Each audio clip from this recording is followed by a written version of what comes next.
মঙ্গলবারের সকাল লালমনিরহাটের পাটগ্রাম উপজেলার ধবলগুড়ি সীমান্তে অন্ধকার তখনও পুরোপুরি কাটেনি। ৮৭৩ নম্বর মেইন পিলারের পাশের মাঠে নিরিবিলি ঘাস খাচ্ছিল কয়েকটা গরু। বাংলাদেশের সীমানার ভেতরে শূন্যরেখার একেবারে কাছাকাছি গ্রামের কৃষকেরা নিশ্চিন্ত মনে গরুগুলো মাঠ চড়তে দিয়েছিলেন প্রতিদিনের মতোই। কিন্তু সেদিনের সকালটা প্রতিদিনের মতো গড়ায়নি।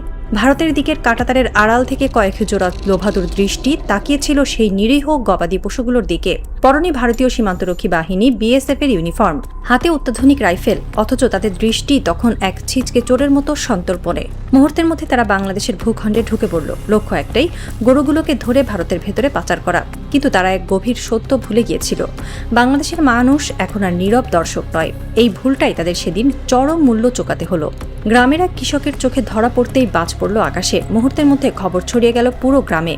লাঠিসোঁটা, দৈনন্দিন কাজের হাতিয়ার নিয়ে সাধারণ কৃষক যুবকেরা ছুটে এলেন মাঠে। যে বাহিনী নিজেদের পেশাদার সীমান্তরক্ষী বলে দাবি করে, তাদের সদস্যরা সেই লাঠির তাড়া খেয়ে দিশেহারা হয়ে পড়লেন। আধুনিক অস্ত্র থাকা সত্ত্বেও তাদের আর কিছুই করার রইল না। তারা দৌড়ালেন জীবন বাঁচাতে লেজ গুটিয়ে, অপমানের বোঝা কাঁধে নিয়ে। এই ঘটনা শুধু লালমনিরহাটের নয়, এটি ভারতের তথাকথিত আধুনিক সীমান্তরক্ষী বাহিনীর আসল চেহারাটা পুরো বিশ্বের সামনে উন্মোচিত করে দিয়েছে। একটি রাষ্ট্রীয় বাহিনী যখন দিনে দুপুরে গরু চুরির মতো জঘন্য কাজে লিপ্ত হয়, তখন তাদের পেশাদারিত্ব নিয়ে প্রশ্ন তোলাই বাহুল্য। আর যখন সেই চুরির অপচেষ্টা সাধারণ কৃষকের লাঠির সামনে মুখ থুবড়ে পড়ে, তখন দিল্লির মসনদে বসা নরেন্দ্র মোদী সরকারের আন্তর্জাতিক ভাবমূর্তি যে এক চূড়ান্ত লজ্জার অধ্যায়ে প্রবেশ করে তা বলার অপেক্ষা রাখে না। ধবলগুড়ি সীমান্তের ওই ঘটনা কোনো রূপকথা নয়, সরাসরি নিশ্চিত করেছেন বর্ডার গার্ড বাংলাদেশের তিস্তা ব্যাটালিয়ন 61 এর অধিনায়ক লেফটেন্যান্ট কর্নেল সৈয়দ ফজলে মনিম। তিনি তার আনুষ্ঠানিক বক্তব্যে পরিষ্কার ভাষায় বলেন, সীমান্তে জিরো লাইনে বাংলাদেশিদের গরু অবৈধভাবে নিয়ে যাওয়ার সময় এলাকাবাসী বিএসএফকে হাতে নাতে আটক করে। এরপর বিজিবির উপস্থিতিতে বিএসএফ তাদের অপচেষ্টায় ব্যর্থ হয়ে ফিরে যায়। ঘটনাটি যতটা সরল, তার প্রতিটি স্তর যেন ভারতের সীমান্ত ব্যবস্থাপনার মেরুদণ্ডহীনতার এক একটি প্রমাণ। প্রথমত, একটি বিদেশি বাহিনীর বাংলাদেশ ভূখণ্ডে অবৈধ অনুপ্রবেশ। দ্বিতীয়ত, সাধারণ নাগরিকের সম্পদ চুরির অপচেষ্টা। তৃতীয়ত, সাধারণ গ্রামবাসীর হাতে ধরা পড়ে লাঞ্ছিত হয়ে পলায়ন। আর এত কিছুর পরও ভারতের পক্ষ থেকে কোনো আনুষ্ঠানিক ক্ষমা প্রার্থনা পর্যন্ত আসেনি। গ্রামবাসীদের বর্ণনায় উঠে এসেছে এক দারুণ সাহসিকতার চিত্র। তাদের কারো হাতে আগ্নেয়াস্ত্র ছিল না, ছিল কেবল বাঁশের লাঠি আর দেশপ্রেমের অদম্য শক্তি। আর এই শক্তির কাছেই হার মেনেছে ভারতের কোটি কোটি টাকা বাজেটের আধুনিক সীমান্তরক্ষী বাহিনী। এই দৃশ্য আন্তর্জাতিক পরিমণ্ডলে ভারতের সামরিক অহংকারের গালে এক বিশাল চপেটাঘাত। ধবলগুড়ির ঘটনা বিচ্ছিন্ন কোনো দুর্ঘটনা নয়। একটু পেছনে তাকালেই দেখা যায়, বিএসএফ এর এমন ন্যাক্কারজনক কর্মকাণ্ড আগেও ভারতকে বিশ্ব দরবারে হাসির পাত্র বানিয়েছে। সম্প্রতি দেশের মূলধারার সংবাদ মাধ্যম এবং সামাজিক যোগাযোগ মাধ্যমে একটি ভিডিও ভাইরাল হয়েছিল। সেই দৃশ্যে দেখা যায় পূর্ণাঙ্গ সামরিক পোশাক ও হেলমেট পরিহিত দুই বিএসএফ জওয়ান ভারতের কাঁটাতারের গেট পেরিয়ে বাংলাদেশের ভূখণ্ডে ঢুকে পড়েছে। তাদের হাতে রাইফেল নয়, লাঠি। আর সেই লাঠি হাতে তারা ধাওয়া করছে একটি জলজ্যান্ত কালো ছাগলকে। হ্যাঁ, ঠিকই শুনেছেন, একটি দেশের সীমান্তরক্ষী বাহিনী অন্য দেশে ঢুকে ছাগল চুরির জন্য দৌড়াদৌড়ি করছে। দৃশ্যটি এতটাই হাস্যকর যে পুরো ইন্টারনেট দুনিয়া তখন একযোগে প্রশ্ন তুলেছিল, ভারত সরকার তাদের সীমান্তে পাহারাদার বসিয়েছে নাকি ছাগল চোর। ভিডিওটি দেখার পর সামাজিক মাধ্যমে একের পর এক মিম আর ব্যঙ্গাত্মক পোস্ট ছড়িয়ে পড়ে। আন্তর্জাতিক সংবাদ মাধ্যমগুলো বিষয়টি গুরুত্বের সঙ্গে প্রকাশ করে। ভারতের গর্বিত সীমান্তরক্ষী বাহিনী তখন পুরো বিশ্বের কাছে উপহাসের পাত্র। অথচ এই একই বাহিনীর বিরুদ্ধে অভিযোগের খাতা আরও গাঢ়। বর্ষাকালে সীমান্তবর্তী নদী বা খাল বাংলাদেশি জেলেরা মাছ ধরতে গেলে বিএসএফের সদস্যরা অস্ত্র উঁচিয়ে ভয় দেখিয়ে তাদের কষ্টার্জিত মাছ ছিনিয়ে নেয়। সীমান্তের কৃষকদের ক্ষেতের ফসল, সুপারি কিংবা ফলমূল রাতের আধারে সাবার করে দেওয়ার মতো নিকৃষ্ট কর্মকাণ্ড বিএসএফের বিরুদ্ধে অভিযোগ রয়েছে। যে বাহিনী নিজেদের সুশৃঙ্খল বলে দাবি করে, তারা নৈতিকতার বিচারে যে সম্পূর্ণ দেউলিয়া, এই ঘটনাগুলো তারই জীবন্ত প্রমাণ। কিন্তু গরু ছাগল চুরির এই হাস্যকর চিত্রের আড়ালে বিএসএফ এর আরেকটি রূপ আছে, যা অত্যন্ত ভয়ঙ্কর, হিংস্র ও নৃশংস। চোর হিসেবে তাদের ভূমিকা যতটা কাপুরুষোচিত, খুনি হিসেবে তাদের চরিত্র ততটাই নিষ্ঠুর। গত মাত্র এক সপ্তাহের ব্যবধানে ভারত বাংলাদেশ সীমান্তে বিএসএফ এর গুলিতে অন্তত 3 জন বাংলাদেশি নাগরিক নির্মমভাবে প্রাণ হারিয়েছেন। এদের মধ্যে সবচেয়ে হৃদয় বিদারক ঘটনাটি ঘটেছে ব্রাহ্মণবাড়িয়ার কসবা উপজেলার ধ্বজনগর সীমান্তে। শুক্রবারের গভীর রাত।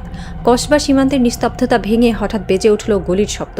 বিএসএফের টহল দল সম্পূর্ণ বেপরোয়াভাবে গুলি চালিয়ে হত্যা করল দুজনকে। নিহতদের একজন মোহাম্মদ মুরসালিন, স্থানীয় শাহ আলম ডিগ্রি কলেজের একজন সাধারণ শিক্ষার্থী। কোনো অপরাধী নন, কোনো সন্ত্রাসী নন। একজন শিক্ষার্থী যার স্বপ্ন ছিল লেখাপড়া করে কিছু করার। তার পরিবারের দেওয়া তথ্য ও প্রত্যক্ষদর্শীদের বর্ণনায় উঠে আসে এক মর্মান্তিক চিত্র। শুক্রবার রাতে মুরসালিনকে কয়েকজন অজ্ঞাত ব্যক্তি বাড়ি থেকে ডেকে নিয়ে যায়। এরপর তাকে ভারতীয় সীমান্তের ভেতরে নিয়ে গিয়ে অত্যন্ত কাছ থেকে নির্মমভাবে গুলি করে হত্যা করে বিএসএফ। কিন্তু নিষ্ঠুরতা এখানেই শেষ নয়। গুলি করে হত্যার পর মুরসালিনের নিথর দেহটি ভারতের ভেতরে টেনে হিঁচড়ে নিয়ে যাওয়া হয়। একটি স্বাধীন দেশের নাগরিককে হত্যা করে তার মরদেহ গুম করার এই অপচেষ্টা আন্তর্জাতিক মানবাধিকার আইনের চরম লঙ্ঘন। এটি শুধু অপরাধ নয়, এটি রাষ্ট্রীয় সন্ত্রাস। পরবর্তীতে বিজিবির কঠোর অবস্থান ও তীব্র চাপের মুখে দীর্ঘ টানাপোড়েন শেষে বিএসএফ সেই মরদেহ হস্তান্তর করতে বাধ্য হয়। কিন্তু একটি তরুণ প্রাণ যে অনাহত ঝরে গেল, তার কি ক্ষতিপূরণ আছে? এই ঘটনাগুলো চোখে আঙুল দিয়ে দেখিয়ে দেয় ভারত সরকার মুখে বন্ধুত্বপূর্ণ প্রতিবেশীর কথা বললেও সীমান্তে তাদের বাহিনীর আচরণ পুরোপুরি আগ্রাসী ও শত্রুতাপূর্ণ। একদিকে গরু ছাগল চুরি, অন্যদিকে বিনা উস্কানিতে নিরীহ বাংলাদেশিদের হত্যা। এই দ্বিমুখী আচরণ বিএসএফ এর চরিত্রকেই প্রশ্নবিদ্ধ করে। বাংলাদেশের পররাষ্ট্র মন্ত্রণালয় ইতিমধ্যেই এই হত্যাকাণ্ডগুলোর তীব্র প্রতিবাদ জানিয়েছে।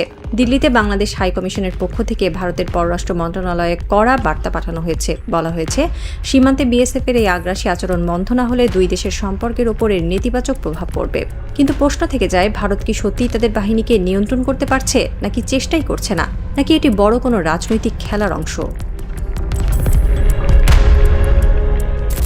সীমান্তে ভারতের এই দ্বিমুখী আগ্রাসী আচরণের বিপরীতে বর্ডার গার্ড বাংলাদেশ এখন সর্বোচ্চ সতর্ক অবস্থানে। বাংলাদেশের ভূখণ্ডের 1 ইঞ্চি মাটি বা একজন নাগরিকের ওপরেও যেন আঁচ না লাগে, সেজন্য বিজিবি নিশ্চিদ্র নিরাপত্তা বলয় গড়ে তুলেছে। বিশেষ করে ভারতের পশ্চিমবঙ্গের চলমান রাজনৈতিক প্রেক্ষাপটের ওপর বাংলাদেশের সীমান্ত এলাকাগুলোতে নিরাপত্তা ব্যবস্থা অভাবনীয় মাত্রায় জোরদার করা হয়েছে। ভারত থেকে অবৈধ অনুপ্রবেশ, গবাদি পশু পাচার এবং মাদক চোরাচালানের আশঙ্কা এখন তুঙ্গে। বিজিবির সদর দপ্তর থেকে জারি করা সাম্প্রতিক এক আনুষ্ঠানিক বিজ্ঞপ্তিতে স্পষ্ট করে জানানো হয়েছে, সীমান্তের প্রতিটি স্পর্শকাতর ও গুরুত্বপূর্ণ পয়েন্টে অতিরিক্ত মোবাইল পেট্রোল ও ফুড পেট্রোল বৃদ্ধি করা হয়েছে। গোয়েন্দা তথ্যের ভিত্তিতে দিনরাত বিশেষ অভিযান পরিচালনা করা হচ্ছে। প্রতিটি বর্ডার আউটপোস্টের টহল দলকে সরাসরি নির্দেশ দেওয়া হয়েছে, ভারতের দিক থেকে আসা যে কোনো অপচেষ্টাকে জিরো টলারেন্স নীতিতে দমন করতে হবে। মাদকদ্রব্য, গবাদি পশু ও ভারতীয় বিভিন্ন নিম্নমানের পণ্যের অবৈধ পাচার ঠেকাতে পুরো সীমান্ত জুড়ে গোয়েন্দা নজরদারির জাল বিছানো হয়েছে। সন্দেহভাজন এলাকাগুলোতে এখন দিনরাত সমানতালে বিজিবির সতর্ক দৃষ্টি রয়েছে, যাতে বিএসএফ বা ভারতীয় কোনো চোরা কারবারি ভুল করেও বাংলাদেশের মাটিতে পা রাখার সাহস না পায়।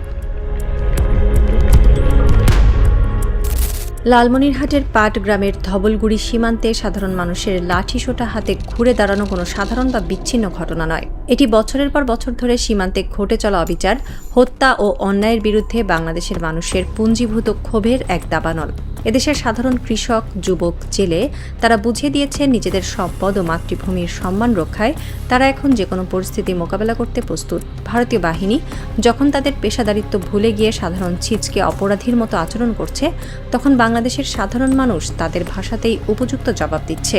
এই পরিস্থিতি ভারতের কেন্দ্রীয় নীতি নির্ধারক ও নরেন্দ্র মোদীর প্রশাসনের জন্য এক বিশাল লজ্জার অধ্যায়। একটি সশস্ত্র বাহিনীকে ন্যূনতম শৃঙ্খলার মধ্যে রাখতে ব্যর্থ হওয়ার কারণে আন্তর্জাতিক মহলে তার ভাবমূর্তির চরম সংকটে পড়েছে। অন্যদিকে বাংলাদেশ প্রমাণ করেছে, আত্মমর্যাদা ও সার্বভৌমত্বের প্রশ্নে তারা এখন আর বিন্দুমাত্র ছাড় দিতে রাজি নয়। বিজিবির অবিরাম টহল, কঠোর নজরদারি ও সাধারণ মানুষের সতর্ক প্রতিরোধ নিশ্চিত করেছে, সীমান্তে ভারতের যে কোনো চোরাই আগ্রাসন বা পাচারের অপচেষ্টা এখন থেকে এভাবেই মাঠে মারা যাবে এবং আগ্রাসীদের চরম মূল্য চোকাতে হবে। রাত নেমেছে ধবলগুড়ি সীমান্তে। অন্ধকারের চাদর আবারও জড়িয়ে ধরেছে 873 নম্বর মেইন পিলারটিকে। কিন্তু আজ রাতটা অন্যরকম। সকালের ঘটনার পর গ্রামের মানুষ এখনও জেগে আছে। মাঠের পাশে জ্বলছে টিমটিমে কুপির আলো। কয়েকজন কৃষক দল বেঁধে বসে আছেন, হাতে সেই লাঠি। চোখে ঘুম নেই, বরং চলছে এক অদ্ভুত আত্মবিশ্বাসের আলো। ওপারে ভারতের কাঁটাতারের আড়ালে বিএসএফ ক্যাম্পের আলো জ্বলছে ম্লানভাবে। সেখান থেকেও কি কেউ তাকিয়ে আছে এপারের দিকে? হয়তো, কিন্তু আজ আর কোনো সাহস নেই ওদের, কারণ তারা জানে এপারের মানুষ এখন সচেতন, এপারের মানুষ এখন সজাগ। তবুও একটা অস্বস্তিকর নীরবতা ভেসে বেড়াচ্ছে বাতাসে। গুঞ্জন শোনা যাচ্ছে, নাকি এটি শুধুই শুরু? শোনা যাচ্ছে সীমান্তের এই টানাপোড়েন আরও বাড়তে পারে আগামী দিনগুলোতে। ভারতের অভ্যন্তরীণ রাজনৈতিক চাপ যত বাড়বে ততই সীমান্তে উত্তাপ ছড়ানোর চেষ্টা করা হতে পারে। বাংলাদেশও নাকি প্রস্তুত আছে চমকপ্রদ এক প্রতিক্রিয়ার জন্য। কি সেই প্রতিক্রিয়া সেটা এখনো অজানা। এদিকে সীমান্তবর্তী আরেকটি গ্রাম থেকে খবর আসছে, সেখানে নাকি রাতের অন্ধকারে কিছু অস্বাভাবিক গতিবিধি লক্ষ্য করা গেছে। বিজিবির টহল দল ছুটে গেছে সেখানে। কি ঘটেছে, কারা ওরা, এখনো কিছু জানা যায়নি। গ্রামের বৃদ্ধ কৃষক মুজিবুর রহমান আকাশের দিকে তাকিয়ে ফিসফিস করে বলেন, বাপেরা শোনো, এই মাটি আমাদের, এই সীমানা আমাদের। এখানে কেউ চোর হয়ে আসলে যেমন জবাব পাবে, খুনি হয়ে আসলেও পাবে। আমরা এখন ঘুমিয়ে নেই, আমরা জেগে আছি। তার কথাগুলো সকালের রোদে মিলিয়ে গেল, কিন্তু ওই রোদই যেন বহন করে নিয়ে চলল একটি সতর্ক বার্তা। বাংলাদেশ এখন জেগে আছে, আর জেগে থাকা বাংলাদেশকে কেউ দমাতে পারবে না। কাঁটা দিয়ে নয়, তার দিয়ে নয়, রাইফেল দিয়ে নয়, কিছুতেই নয়।